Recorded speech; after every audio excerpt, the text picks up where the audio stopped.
গাজীপুরের কাশিমপুর কারাগার থেকে মুক্ত হয়েছেন অভিনেত্রী নুসরাত ফারিয়া। সেখানে আছেন সহকর্মী আরিফ হক। আমরা যুক্ত হচ্ছি তার সাথে।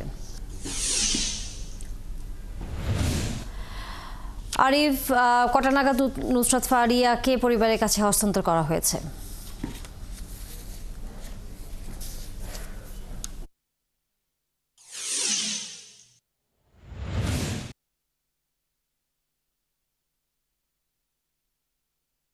ধন্যবাদ তানিয়া আপনাকে আমাকে যুক্ত করবার জন্য।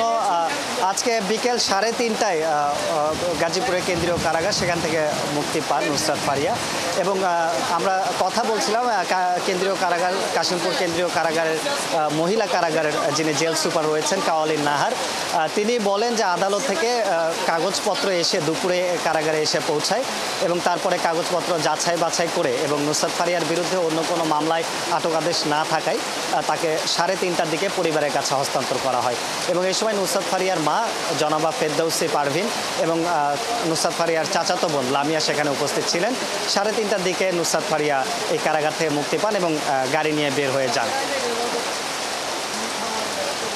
যুক্ত হয়ে সর্বশেষ তথ্য জানানোর জন্য